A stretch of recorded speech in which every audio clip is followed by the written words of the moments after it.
El día de hoy tenemos a un gran invitado. Él es ingeniero, es militar en retiro y bueno, como todos sabrán, también es nieto del general Augusto Pinochet. Así que me place presentar y tener por primera vez aquí en el canal a don Augusto Pinochet Molina. Muy buenas tardes, don Augusto, bienvenido al canal. Muy buenas tardes, Álvaro. Buenas tardes a todos los que nos están viendo. Vayan mi saludo a todos sus familiares y seres queridos. Excelente, don Augusto. Bueno, vamos a partir con un primer bloque para que podamos un poco indagar principalmente en su vida política, en su trayectoria. Me gustaría saber, y que el público también, a quienes que no lo conocen mucho, o a lo mejor no han indagado mucho en su historia, ¿cómo usted se interesó en la política, siendo que usted viene desde el mundo militar? ¿Cómo fue ese tránsito? Bueno, la política para mí ha sido un tema de toda mi vida, básicamente. Yo me crié cuando niño en Estados Unidos, en California, en los años dorados de California, cuando estaba Ronald Reagan. Era realmente Perfecto. espectacular vivir allá. Era el nivel de vida era muy bueno, en general. Y me chocaba mucho porque yo viajaba a Chile de vez en cuando, generalmente los veranos venía a pasarlo acá, y acá notaba lo pobre que era el país. El contraste era bastante fuerte. Y me fui dando cuenta que el resto de los países del mundo la pobreza era algo muy normal, la miseria, la gente viviendo en condiciones casi infrahumanas en muchas partes, la guerra, el hambre, el frío, eran cosas normales en la vida de los seres humanos alrededor del planeta, y donde estaba yo esas cosas básicamente eran inexistentes. Entonces me chocaba mucho esa realidad, y siempre traté de entender por qué se daba eso, cuál era el fundamento de la diferencia que se producía. Y, y entendí desde muy temprana edad que era la libertad. Cuando los países viven en libertad, cuando existe libertad en un país, realmente que está resguardada detrás de un orden jurídico, digamos, político, el país florece. La gente se puede dedicar a trabajar, a crear, y no tiene que estar luchando por sus vidas. Claro. Y, y entonces eso empecé a notar desde muy joven, y empecé claro, también a entender qué era lo que era el comunismo. Bueno, al estar cerca de mi abuelo y de mi familia en general, me quedaba muy claro desde muy joven qué es lo que era el comunismo y por qué el comunismo era tan destructor. Entonces, siempre tuve esas inquietudes desde muy niño. Y, y a medida que fui creciendo y fui viendo los resultados que se dieron en Chile bajo el esquema de libertad que impuso mi abuelo, que era muy parecido en sus principios filosóficos a lo que vivía en Estados Unidos, en California, básicamente libertad de empresa, un orden jurídico bien establecido, un orden, una forma de vivir ordenada y con principios muy bien definidos, que eran las bases básicamente de lo que era vivir en libertad y poder prosperar en libertad. Y entonces ya en los 80, ya cuando me vine a vivir a Chile, empezó a florecer Chile, empezó a cambiar, y fue impactante para mí porque yo veía el país básicamente como fotografía de año a año, como venía en los veranos y esporádicamente. Entonces para mí los cambios eran muy notorios. Y desde, digamos, desde fines de los 70, principios de los 80, los cambios eran muy mínimos. Ya Claro. no había, digamos, una diferencia muy grande. Me acuerdo una vez, una Navidad, que mi abuela me llevó a la Alameda, y yo quedé impresionado porque en la Alameda se extendía el comercio irregular, digamos, la gente en las calles vendiendo. Era un espectáculo muy primitivo. Para mí Claro. fue muy chocante eso. Y desde la noche a la mañana eso desapareció. Y empezó la Alameda a limpiarse, y la gente ya vestía diferente. Ya los temas de alimentarse ya no eran tan tan importante, ya había comida, ya había gente que se podía vivir, tener una vivienda digna, y se empezó a notar el cambio en Chile. Se empezó, y ya cuando yo llegué a Chile, ya entre básicamente los años, diría, 84, 85, 86, 86 yo llego, volví, 87, los cambios de un año a otro eran fenomenales. Claro, hay un perrito. No se preocupe. Acá vamos a esperar a que... No la dejo salir, empieza... Claro, sí, pues. Y entonces, entre el año 86 y 87, usted ya se radicó definitivamente en Chile. Y los cambios, o sea, empezó a dar fruto las políticas de libertad que impuso mi abuelo. Claro. Y los cambios eran muy notorios, muy notorios.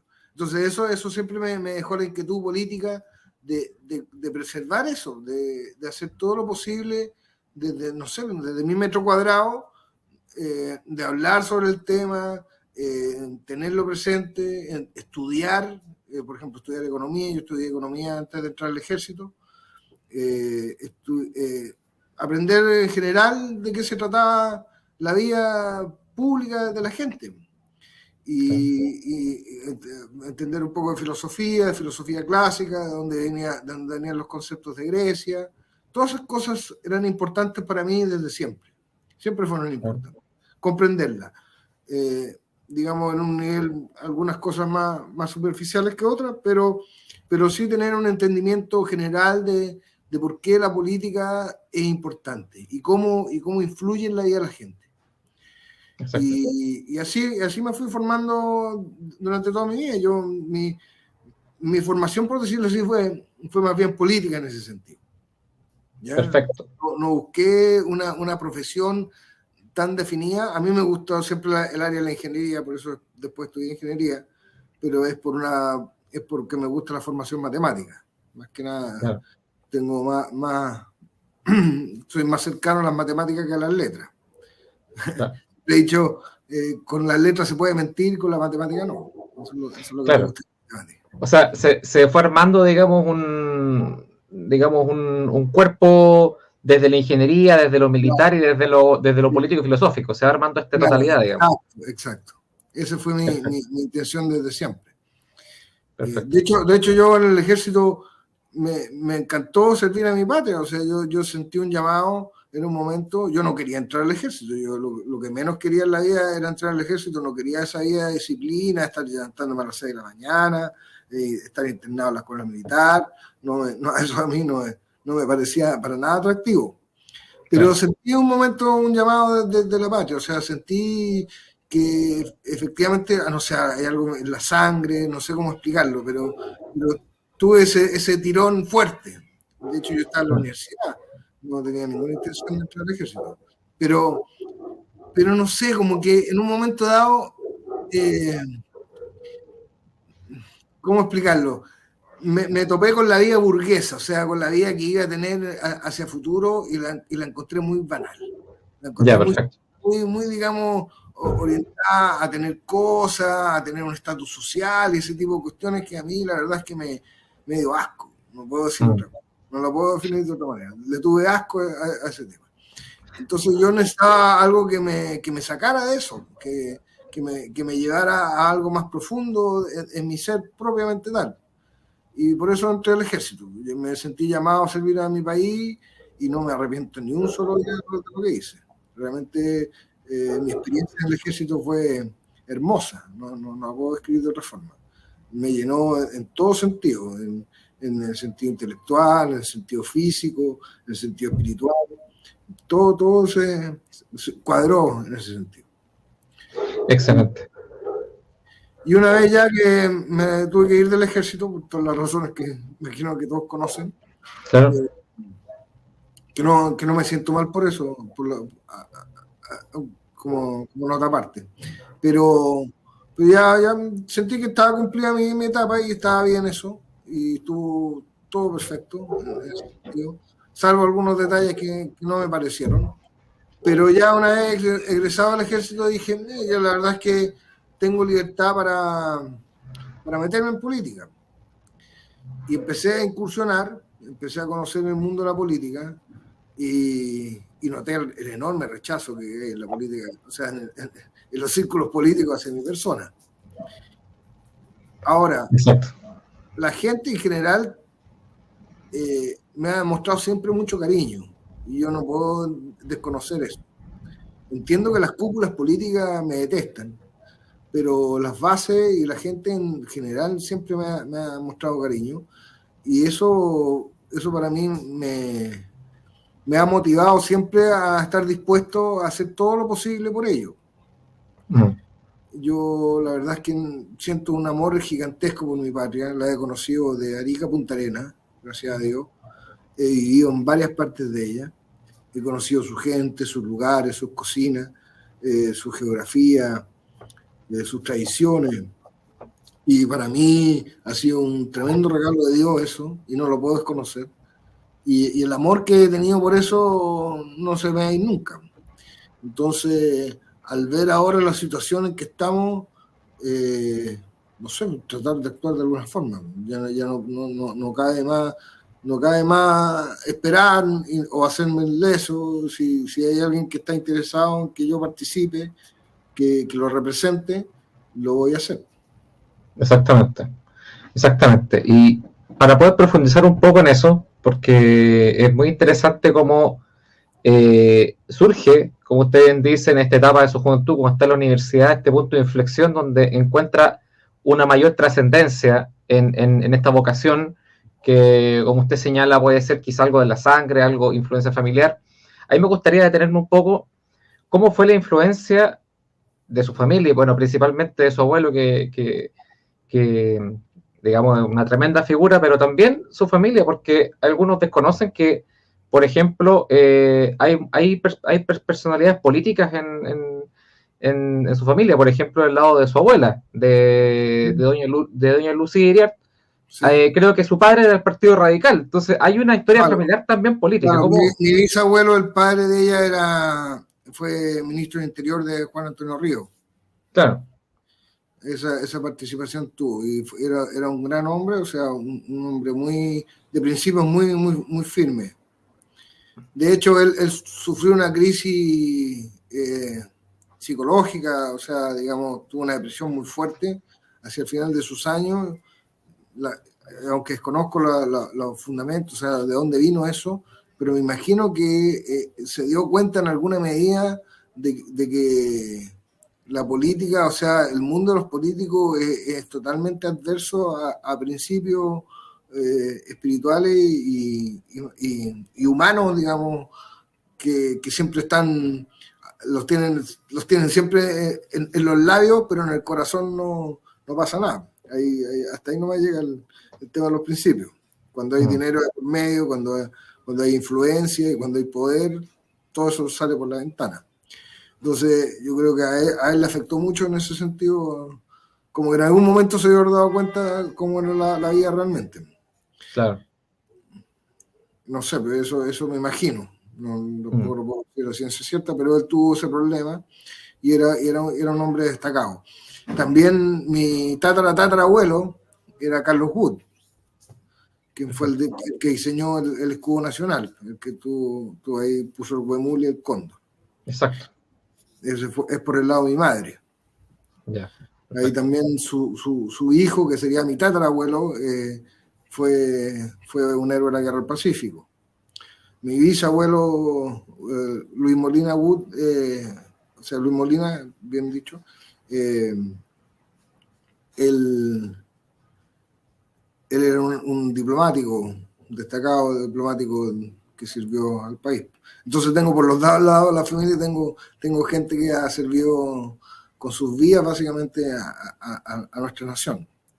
Claro. Yo creo que eso influye en mí de alguna medida. Siempre, no sé, hay unas teorías ahí, he escuchado sobre el ADN humano que guarda memoria, digamos. Entonces, claro, cosas de tus antepasados las tienes en tu psiquis, por decirlo así, a través de tu ADN. Es bien interesante ese tema, de hecho, me gusta harto. Sí. Pero sí, yo creo que eso es válido, tiene algo de realidad.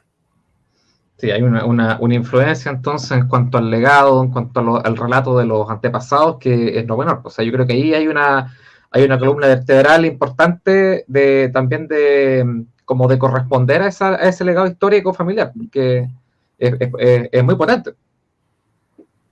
Sí, y más encima de mi experiencia, pero yo tuve la experiencia tanto al lado, acompañando a mi abuelo en muchas actividades que tuvo durante su presidencia, y después como militar también, muchas actividades con él también, y con el ejército propiamente tal, sirviendo como militar al país en muchas partes del país.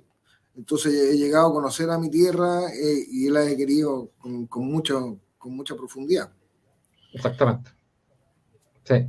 Ahora, ya que hemos indagado en su vida, en sus intereses, en cómo surge digamos, su interés por la política, su trayectoria, su historia familiar, me gustaría ahora contextualizarlo al presente respecto a lo que está ocurriendo, porque es algo que a todos nos ha afectado, pero lo quiero llevar a su persona, cómo se ha sentido y cuál es su percepción respecto a esta crisis política que tenemos en el país actualmente, cómo usted lo ve. Bueno, ya desde hace un par de años venía a venir esto.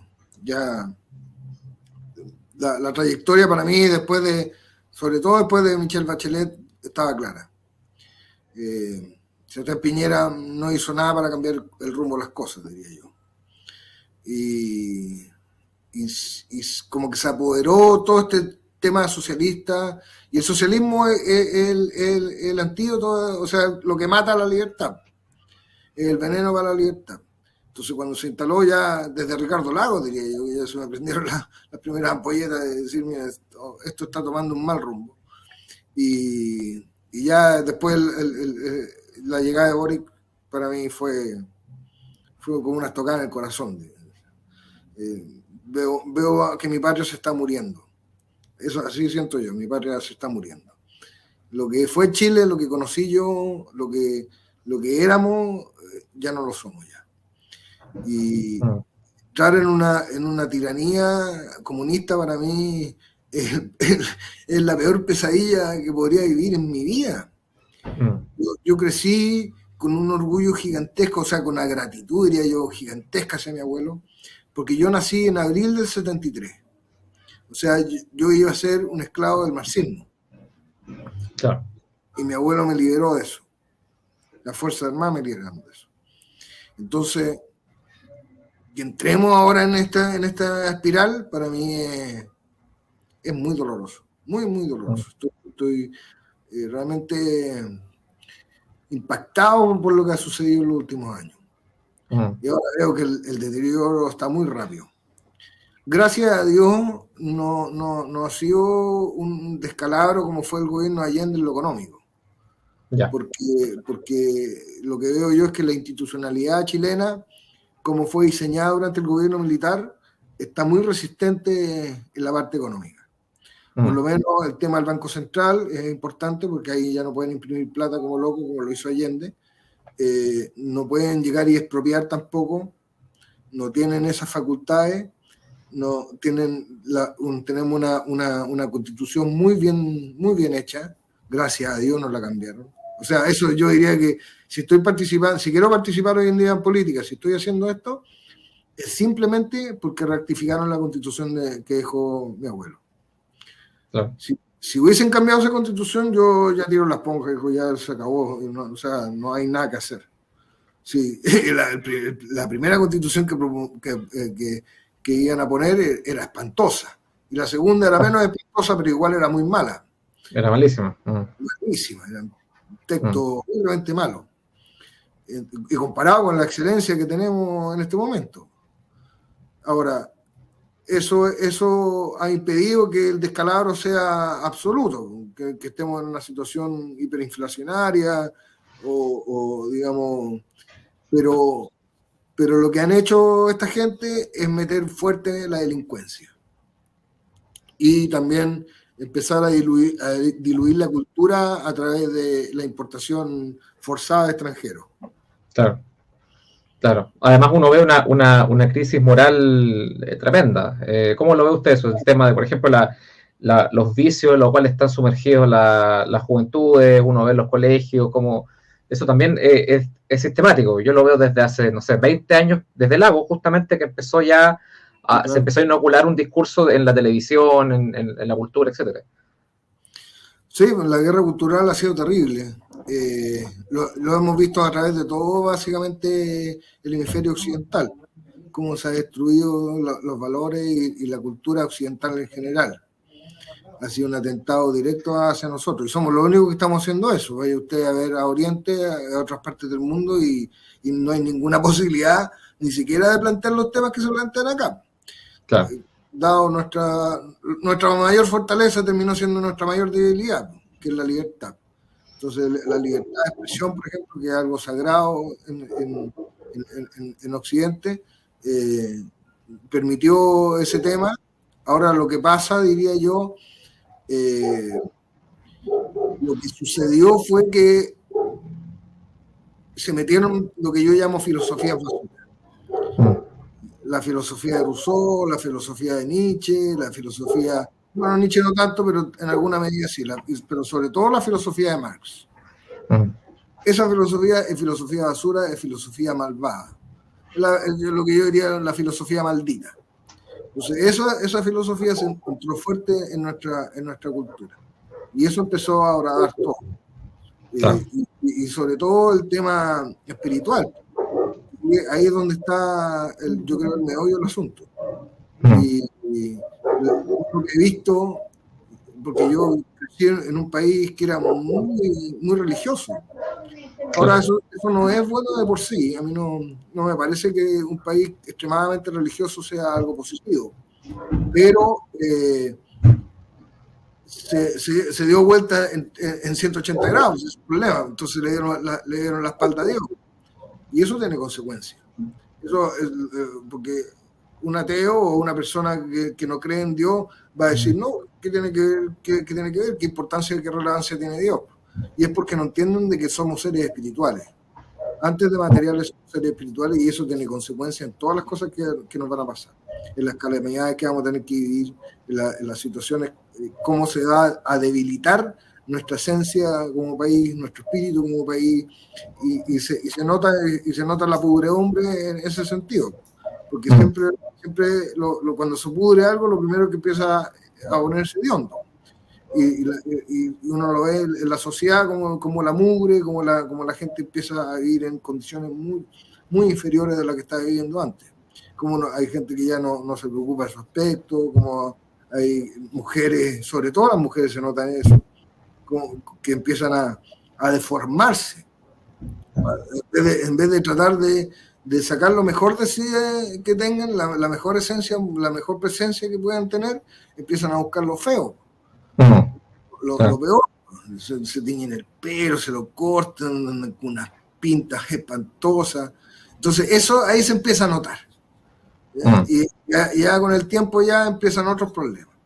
Y termina en lo que tenemos ahora, porque es una delincuencia desatada, gente absolutamente nihilista, que no le importa nada de nada, solamente lo que ellos quieren, cuando ellos los quieren, y eso es lo que tenemos como consecuencia de ese proceso.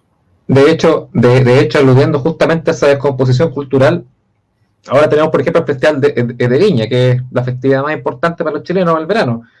Y uno compara los festivales de la época donde estaba el general Pinochet, el año 80, y era maravilloso. O sea, los comunistas siempre dicen que los 80 hubo un apagón cultural. Y eso esta época del año, todo el mundo andaba contento. Todo el mundo andaba contento. No había nadie con cara larga esta época del año. Quizás por ahí a fines de marzo, ya en junio, por allá, la gente andaba pateando la perra, como le decimos los militares. Pero en esta época del año todo el mundo estaba feliz y el festival florecía en ese sentido. Se notaba la felicidad de la gente, la buena vibra en todo sentido, la gente lista para volver a trabajar. No sé, era otro ambiente, vivíamos otra cosa. Ahora estamos viviendo una tragedia espantosa, una cosa horrible.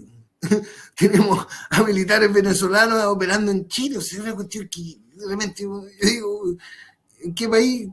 ¿Qué pasó con mi país? ¿Qué pasó? O sea, esto no era lo que yo vivía, no era lo que existía, y lo que se prometió que íbamos a ir adelante. Claro, los incendios también, toda esta calamidad que ha ocurrido en la quinta Sí, región, que ha sido terrible. sí. Mucha gente asesinada. Mm, Asesinaron a un montón de gente y ya, y la cosa como que pasa, ¿no? mm, Vamos a ayudar a los damnificados que los tienen botados ahí. Se van a pasear los políticos a mostrarse y no ayudan en nada. Es una vergüenza. claro, O sea, yo no sé, yo me acuerdo, mi abuelo, cuando por ejemplo venían inundaciones, ¿se acuerdan de las inundaciones que teníamos generalmente en esos años? Mi abuelo era el primero en estar ahí. claro. Llegaba ahí, me acuerdo, con su uniforme, se bajaba del auto, empezaba a observar la situación, tenía sus ministros, su gente, siempre dispuesto, siempre estando ahí para la gente. Sí, para eso está el gobierno. Pero estos gallos se creen no sé qué cuestión. Claro. Se creen, ni siquiera, yo creo que ni siquiera los nobles europeos del siglo XV se comportaban así. Exactamente, exactamente. O sea, hay una especie de... Es una nobleza, pero sin ser noble, digamos. Es Son como... unos picantes Exacto. que andan mirando abajo a la gente. Claro, viven como nobles, pero no tienen clase ni conocimiento, nada, ni Nada, nada. no tienen nada. Mm, exactamente. Ahora, lo quiero llevar al tema de los partidos políticos, porque aquí tenemos, yo desde el canal, este canal hace críticas políticas, análisis, pero hemos hecho una fuerte crítica en contra sobre todo los partidos políticos de derecha. ¿Cómo usted ve el tema de los partidos políticos referente a esto, a esta pérdida de control, pérdida Bueno, los de partidos soberanía? políticos hoy en día no sirven para nada. Yo siempre entendí que los partidos políticos era para agrupar distintas visiones de país, o sea, distintas propuestas para solucionar los mismos problemas, que lo encuentro algo sumamente válido. O sea, eso es lo rico de la democracia, a diferencia de una dictadura o de un gobierno único, como un partido único como lo del Partido Comunista, que frente a una situación problemática se pueden aportar distintos puntos de vista y se puede elegir el mejor. Y no necesariamente el de mi lado va a ser el mejor. Entonces, eso es lo que me encanta, eso es lo que a mí me encantaba de la propuesta democrática, ese juego que había. Pero eso se ha abandonado completamente. Ahora son todos socialistas. Bro. Nadie propone nada, bro. Nadie propone nada. Si eso, eso es lo que a mí me choca. Bro. Me acuerdo cuando llegó Piñera, el primer gobierno de Piñera, y dije, por fin va a cambiar un poco la cosa, vamos a cambiar el rumbo de las cosas. Nada, siguió todo igual. Entonces mucha gente me dice, no, pero es que Piñera era un gobierno de derecha. ¿Qué hizo de derecha? Bro? Siguió subiendo impuestos, siguió aumentando regulaciones, no hizo nada en temas morales, puras tonteras, la cuestión No de cómo... expulsó, claro, no expulsó, por ejemplo, a los operadores políticos, que es otra cosa que se le pedía Claro, que claro, hicieran. pues. No limpió el gobierno, no redujo, siguió aumentando el tamaño del Estado, Mm, siguió cobrándole más a la gente para ellos tener más Estado. mm, Eso es de izquierda, pues eso es socialismo. No hay nada, no hay nada libertario en eso. No hay ninguna política, digamos, de sanear las cosas y de mejorar la gestión. Absolutamente no. Pues. Y atacando al gobierno militar, como si el gobierno militar hubiese sido lo peor de lo peor del mundo. Entonces ellos estaban ahora manejando las cosas y por eso Chile estaba bien. Cuando el gobierno militar fue realmente algo milagroso. Porque si hubiese sido una dictadura sangrienta, como ellos dicen, no hubiésemos terminado como terminamos. claro, exactamente. O sea, es inédito. O sea que Claro. yo generalmente hago este ejemplo. Muéstrenme un país, una dictadura, en donde el opositor político tenga la libertad de estar en televisión criticando al dictador, que en este caso era Ricardo Imagínate, Lagos, que se paseaba por todos los canales. imagínate. Y el esquema de libertad que puso mi abuelo. Y ponerse una hoja de ruta con un plazo, con un plebiscito y después reconocer el resultado. O sea, es una cuestión realmente de loco. Si uno lo piensa en términos dictatoriales de un gobierno autoritario, Claro, no tiene ningún sentido todo eso. Pero no, porque mi abuelo amaba a Chile y amaba a su gente. Y él decía, yo quiero un país de propietario y no de proletario. claro. Y eso estaba muy bien dicho. Y eso yo lo llevo en el corazón siempre. Yo quiero ver a la gente que esté bien, que se pueda desarrollar, que tenga oportunidades, algo que hoy día no hay. Exactamente. Sí. Ahora, tomando este tema de los partidos políticos, porque hay un tercer bloque que vamos a hablar como de la mirada hacia futuro, pero tomando para empezar ese tercer bloque el tema de los partidos políticos, ¿cómo debiese ser un partido político exitoso? Porque, bueno, han habido intentos, ahora hace poco creíamos que el Partido Republicano era ese partido que tal vez Estaba podría, bueno, claro, pero pero ya siempre sabemos se lo los que pasó. comen, pero siempre se los comen los otros gallos. Mm, Sí, el problema aquí es que aquí hay una agenda que viene de afuera. Y esa agenda no es que venga con ideas buenas que la gente vaya adoptando que son buenas ideas, sino que viene cargada de dinero y de extorsión. El otro día salió un audio de Alessandri, una vergüenza, claro. justificando el ingreso de migrantes porque la ACNUR le mandaba dinero. O sea, ¿cómo tenés cara de decir una cosa así? Por último, si es verdad, quédate callado, porque es una vergüenza. Es Claro. absolutamente vergonzoso el nivel de traición que esta gente ha tenido con Chile. Y son unos caraduras, ya no les importa, ya lo dicen ahí a rajatabla, lo tiran así. Sí, exactamente. ¿Dónde Exactamente. salió la autoridad a condenar a la gente que provocó los incendios? Mm, O sea, esa cuestión deberían estar buscándolo por cielo y mar y tierra, mm, buscando al serpiente, para tirarle las penas del infierno. Sí, el asesinato de 122 personas, 170 personas es una cuestión que realmente, realmente ni siquiera el peor asesino en serio. Es un atentado terrorista. O sea, por ejemplo, es comparable con los atentados de la ETA en España, con ese tipo de cosas. O Yo diría que sea, peor porque claro. como la ETA, no sé, que te pongan una bomba en una estación de tren y maten a una gente, en lugar de una tragedia espantosa, pero aquí Mm, quemaron media viña, pues. media ciudad casi, claro, Una exactamente. cuestión, ¿me entiendes? O sea, es una cuestión realmente, es un acto de guerra, así es Mm, sencillo, más que un atentado terrorista, eso es un claro. acto de guerra. Mm, Y si no lo toman así, y si nuestros militares tienen miedo de actuar, entonces estamos fritos. Estamos mm. fritos, no tenemos por dónde. Yo, Así que, yo, yo he dicho, perdón, en el canal aquí he dicho varias veces que Venezuela, el gobierno de Nicolás Maduro, nos declaró la guerra hace 4 años cuando ellos asumieron la autoría de la insurrección del 2019, cuando dijeron, nosotros estuvimos detrás de eso, vienen los vientos bolivarianos. No sé si será sí, fue- claro, todo lo que pasó en octubre del 18. Todo también. pasó, todo eso fue orquestado desde Venezuela.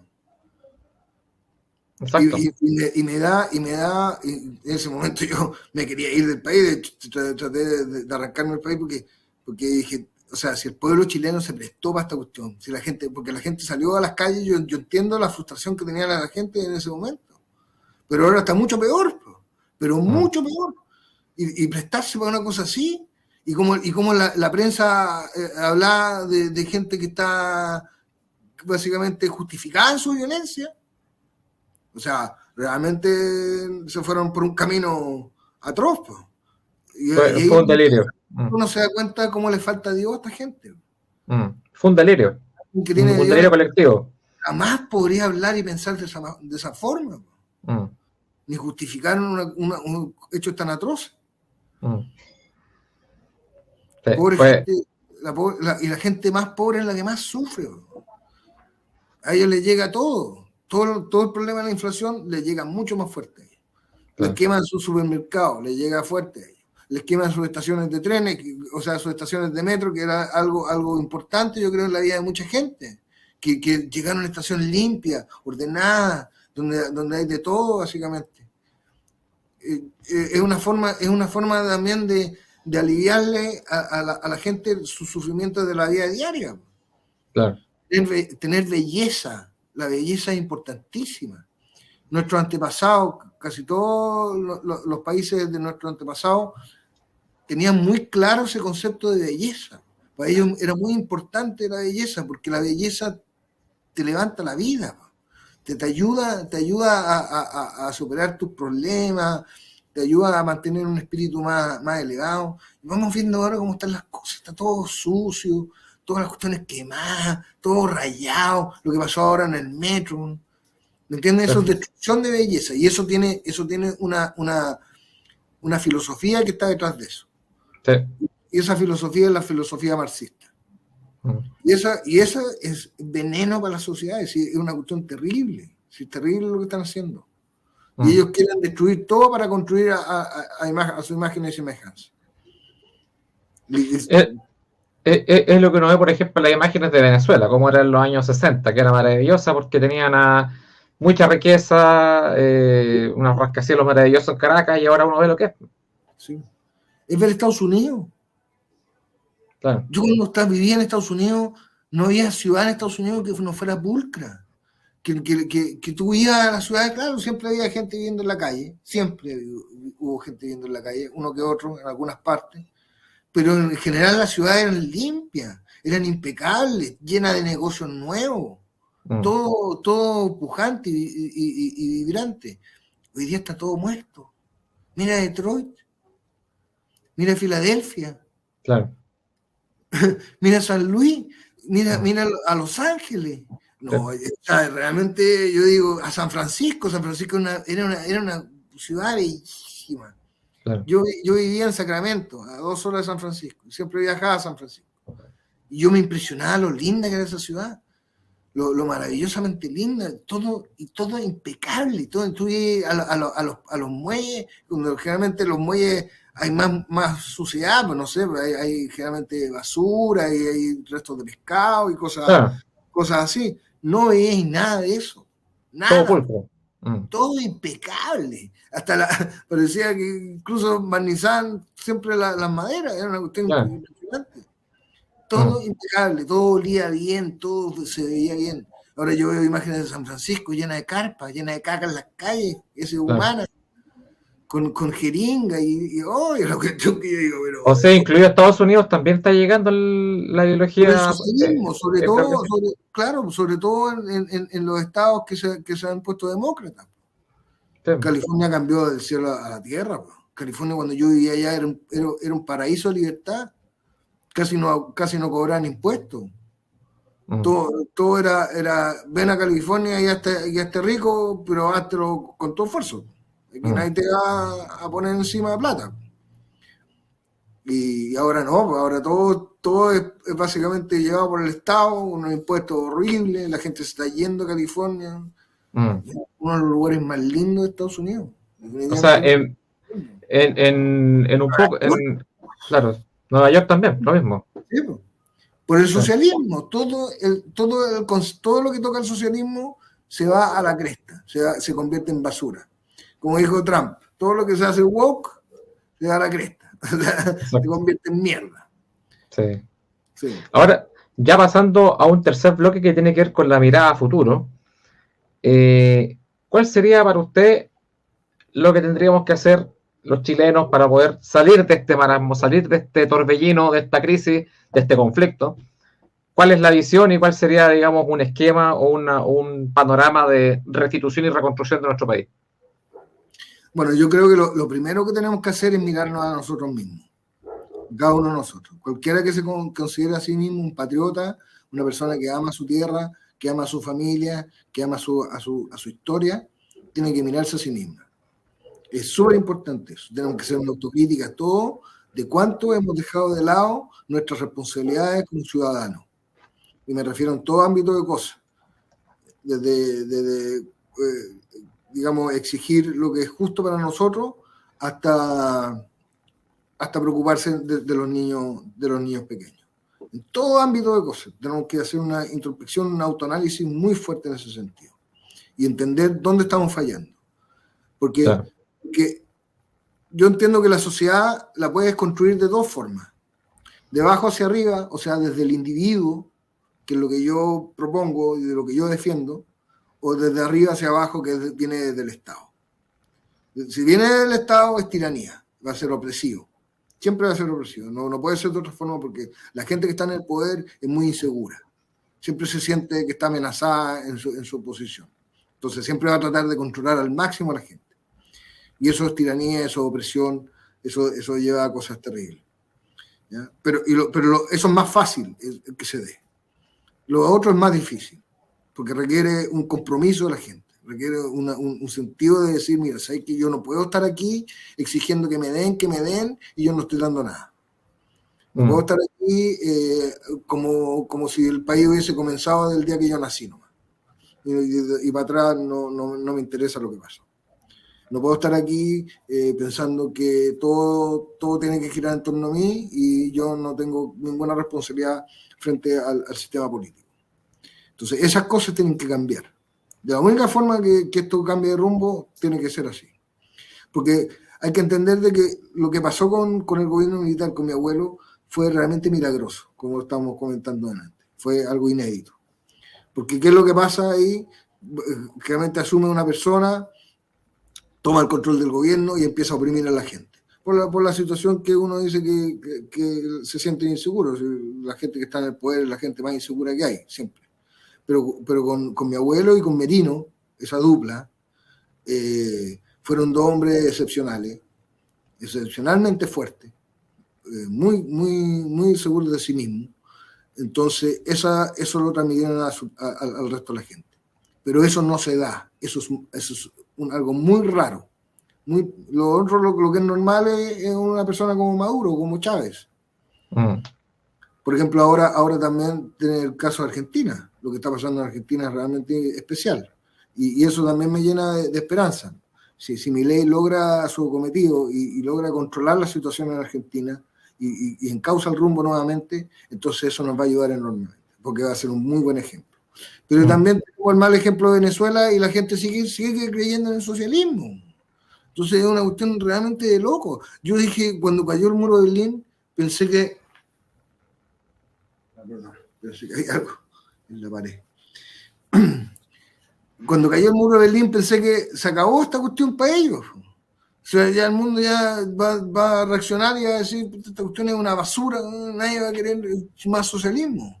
Y aquí estamos de nuevo. Claro. O sea, ¿quién entiende eso? O sea, porque la gente se olvidó. Nadie estudió historia más allá del día en que partió. No sé, no entiendo. Realmente es una cuestión que para mí no me cae en la cabeza. ¿Cómo la gente puede ser tan tonta? Porque yo siempre he sentido respeto y cariño por la gente y he dicho, la gente no es tonta. Pero si estamos volviendo al comunismo, entonces realmente le falta seguir. Pues, hay algo que está mal aquí. Yo creo que es por lo que yo lo mencioné otra vez en el canal, que son los marxistas viejos que volvieron, digamos, del exilio y se enquistaron o se metieron y se infiltraron en la educación y siguieron desde la educación incentivándose a los niños. Entonces los jóvenes que no tenían, digamos, memoria, si les dicen que el comunismo es bueno, lo van a creer porque no tienen una referencia. Entonces, no, pero también están los padres, pues, también los padres. Y están digamos, están los ejemplos ahí a flor de piel. Pues. Sí, cuando empezó la cuestión en Venezuela, yo dije, esta cuestión se debe ir a la guerra en Venezuela con Chávez. De hecho, cuando le hicieron un golpe de Estado a Chávez, dije, pucha, que se salvaron, pero obviamente no. Entonces dije, ya, entonces que prosiga el proceso allá y va a ser tan claro en un par de años la miseria que van a tener que todo el mundo va a empezar a rechazar el socialismo. Y no pasó, no pasa eso. Y yo entiendo a los comunistas, ellos son fanáticos, pues ellos son como sacerdotes de una religión satánica. Si eso es lo que son ellos son absolutamente fanáticos, ellos jamás van a dejar de pensar como piensan y lo único que quieren es inculcar su veneno al resto del mundo. Eso es lo que ellos desean desde siempre. Pero ellos son poquitos, pues. Si el Partido Comunista en Chile no superaba el 5%, estuvo a punto de desaparecer. Pero la concertación lo salvó, pues. Ellos le pasaron todos los recursos que pidieron. La DC... La ayudó la derecha también, Renovación Nacional también. ¿Sí? Pablo Longueira cuando le salvó el pellejo a Ricardo Lago. Todo eso tenía el coletazo. Y yo veía cómo se estaban enriqueciendo los comunistas y no eran nada, si los comunistas nadie los quería. Y ahora son el partido más grande de Chile, con el partido más rico y con mayores inscritos en Chile. Y con un montón de alcaldías y municipios, porque durante el 2021 crecieron exponencial y aterradoramente. Yo vi como un montón de municipios se teñían de rojo. Es que cuando tú le pasas recursos, porque estos gallos no son tontos, no ven un pelo tonto, cuando tú les pasas recursos, ellos tienen una capacidad increíble de difundir su idea. Sí. Sí. Y se saben disfrazar muy bien también.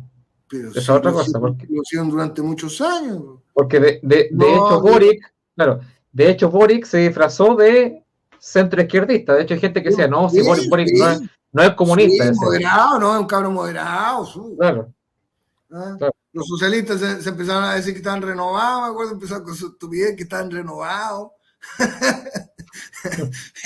pero por Dios, realmente para mí ha sido de loco todo este proceso. Yo en algún momento, lo único que quería es irme de Chile. Lo único que deseado es irme de Chile, a buscar alguna parte donde exista libertad.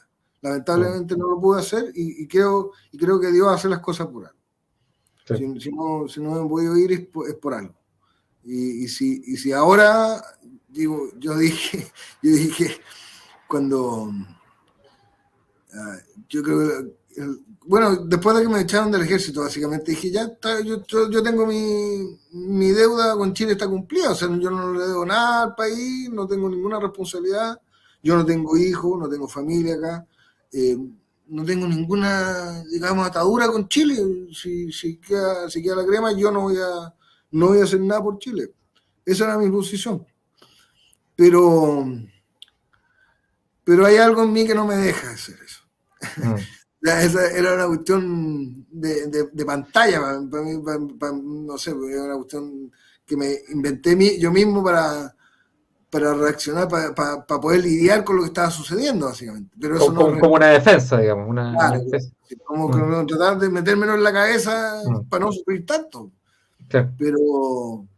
Pero ahora me doy cuenta que básicamente hay mucha gente que está sufriendo mucho y me duele. O sea, no puedo decir que soy indiferente a eso.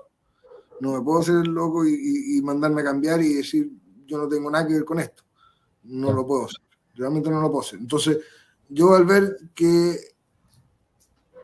cae la más mínima posibilidad de que yo pueda hacer algo, lo voy a hacer. A expensas de mi vida. Y yo juré eso. Yo juré que dar la vida por mi patria si era necesario. Excelente. Y voy a cumplir mi juramento. A eso justamente lo quería llevar en la última pregunta de este bloque, porque yo sigo un par de cuentas. Hay una cuenta que se llama Alianza Libertaria 2024, que aquí han estado comentando, están, digamos, representados en algunas cuentas, y algunos anunciaron una candidatura suya, y quisiera saber si usted tiene ambiciones, justamente, tiene la intención de ir a una candidatura. Me gustaría saber un poco más de eso. ¿A qué sería? ¿Cuál sería su proyección? Eso más que nada. Sí, lo que estamos haciendo ahora es un ejercicio político. Yo lo que quiero ver es cuánta gente me apoya a mí como figura. A ver si yo puedo, digamos, instalarme en la conciencia política de los chilenos. Como persona, diferente a mi abuelo, aunque yo sé que hay mucha gente que me apoya a mí por la figura de mi abuelo, y eso yo lo valoro y lo agradezco, pero es importante que ellos entiendan de que yo no soy mi abuelo, yo soy otra persona diferente. De hecho, yo no tengo muchas de las cosas que tenía mi abuelo, en el sentido de que él era un hombre muy estricto en su forma de ser. Yo no soy así. Ahora, lo que yo pienso y lo que estamos haciendo es levantar una candidatura como gobernador. Y eso es bastante innovador en el sentido porque hace pocos años que se puede elegir gobernadores. Claro. Entonces ahí hay una puerta abierta para mí, que es una posibilidad, porque en el Congreso es imposible. Si no eres parte de un partido político, de una mafia política, que es la que le digo yo ahora, si no eres parte de la mafia política, de alguna forma u otra, no vas a participar jamás en el Congreso. Pero en este caso, este puesto de gobernador o de cobre, por ejemplo, son ya puestos que son más de elección popular, más directa, diría yo. Se puede hacer algo. Si es que logra el quórum, o sea, decir que logra el apoyo necesario. Y en eso estamos en este momento, viendo cuánto es el apoyo que tengo, cuánta gente realmente está dispuesta a jugárselas por mí. Y si los números nos dan de aquí al momento de inscribir la candidatura, entonces me voy a lanzar como candidato a gobernador.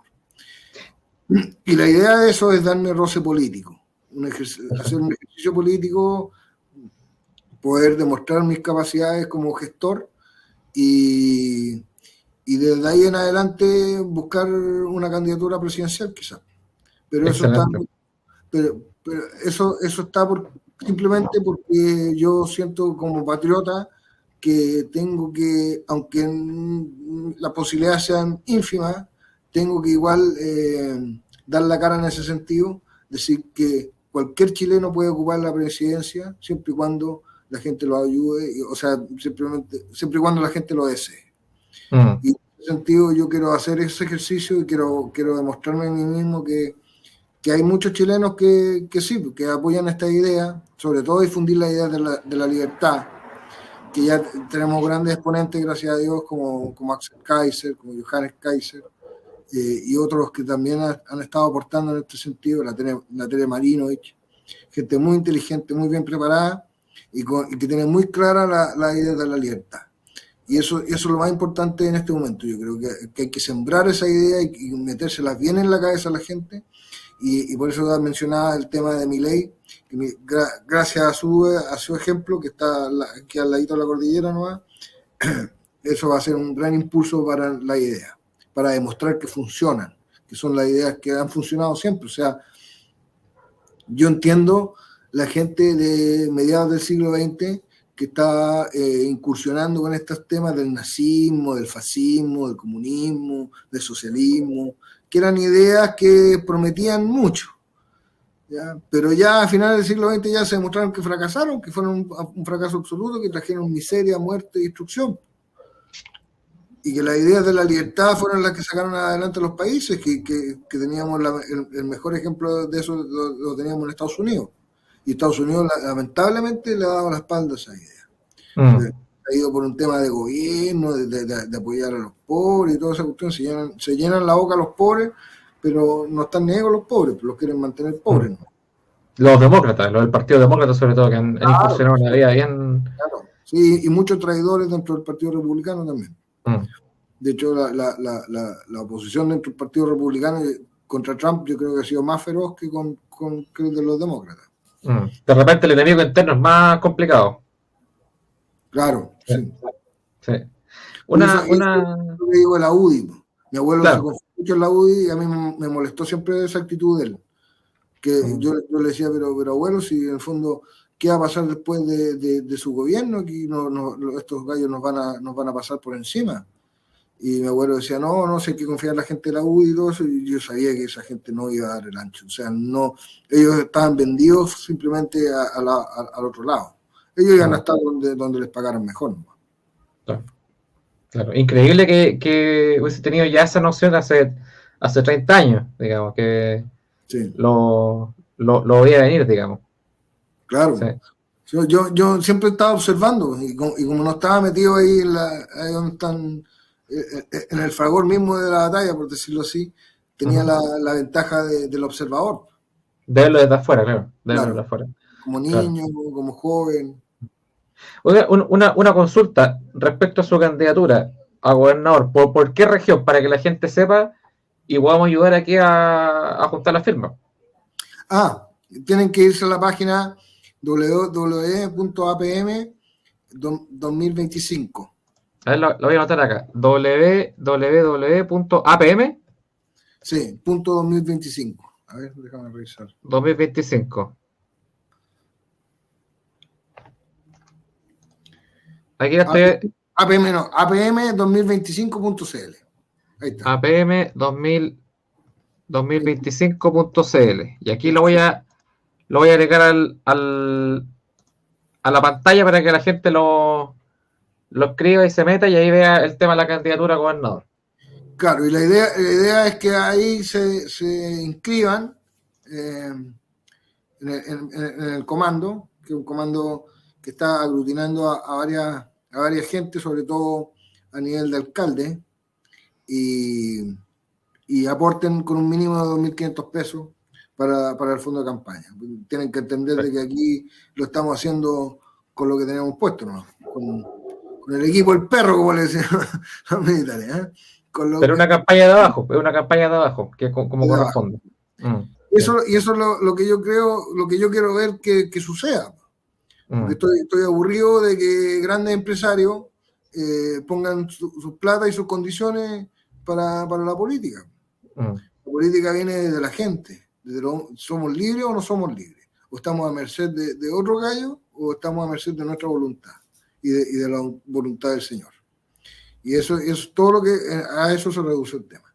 Y yo quiero ver que la gente efectivamente se levante, que entienda de que aquí está en juego su vida, si nos quieren matar, si eso es lo que muchos no entienden. Aquí no hay incompetencia como ellos piensan, no hay, digamos, gente dejada que no sea capaz de hacer las cosas. Si nos quieren matar, nos quieren borrar de la faz de la tierra. Quieren que Chile se convierta en Chile de nombre nomás. De hecho, ya han desmantelado mucho de nuestra patria. Ya no somos el mismo Chile que éramos antes. No. Ya no tenemos soberanía sobre nuestros mares, por ejemplo. No. El tema de la Antártica tampoco está complicada la cosa, el tema de la frontera, sí. Los emblemas patrios. Hay muchas cosas que ya han estado diluyéndose. Nos quieren destruir, si nos quieren matar. Y eso es lo que necesito que los chilenos entiendan. Y eso es lo que esa capacidad que había antes del Imperio Español, que nosotros nos rebelamos contra eso, ahora viene de otras partes. Claro. Y es mucho peor. Yo creo que el gobierno español es un niño de pecho, realmente tiene mano de monja con lo que nos están haciendo ahora. Sí, entonces, completamente. Sí. Completamente. Hay que seguir trabajando para eso. Y para ir terminando ya este tercer bloque, quiero pasar una ronda de preguntas. Hay gente que aquí en el público que lo ha estado apoyando, que ha estado escribiendo, que ha estado viendo su salud, y quisiera hacer un par de preguntas para ir ya finalizando. Por ejemplo, aquí hay un amigo mío del canal Hablando con Chile, un saludo Alfonso, escribió: ¿cuál es la opinión de don Augusto referente al resurgimiento del liderazgo de su abuelo al nivel popular? Que las encuestas han dicho que ha subido en estos últimos años. Mire, yo lo dije hace varios años atrás, en un programa de televisión, ¿qué oración? No me acuerdo del 2000, esto debe ser como el 2014 por ahí, quizás. Y la cuestión es que yo les dije, cuando mi abuelo estaba, el punto más bajo, yo creo, de su popularidad, a post-mortem, de hecho, pero no sé, creo que estábamos en el 20%, estábamos bajando de ahí, y los gallos estaban impresionados que todavía existía ese porcentaje de gente que lo apoyaba. Y yo les dije, mire, mi abuelo va a brillar en la historia. Esto es una cuestión momentánea, si sus mentiras y su falsa propaganda les va a durar un rato nomás, pero al final del día mi abuelo va a brillar, y Chile va a ser conocido por O'Higgins y por Pinochet, y eso va a ser la historia de Chile, y mi abuelo va a surgir como una estrella realmente en nuestra historia, y realmente va a ser un hombre excepcional porque la influencia de mi abuelo no solamente se quedó en Chile, sino que trascendió la frontera y fue reconocido hasta en China. Entonces, realmente fue una figura excepcional en la historia de la humanidad, en un momento muy complicado como fue la Guerra Fría, y esos hombres se dan una vez cada 100 años, si es que. Entonces, él va a brillar de todas maneras en la historia de Chile, y esto está recién empezando. Y aquí tú vas a ver cómo esta gente va a reaccionar pésimo, y va a tratar con todo su poder de destruir la imagen de mi abuelo. Y no lo van a lograr, van a botar su dinero, porque esto es irreversible. O sea, el tema, la verdad, sobre todo en el tiempo, se nota mucho. Eso es lo que pasa. Sí. ¿Alguna otra pregunta aquí en el chat?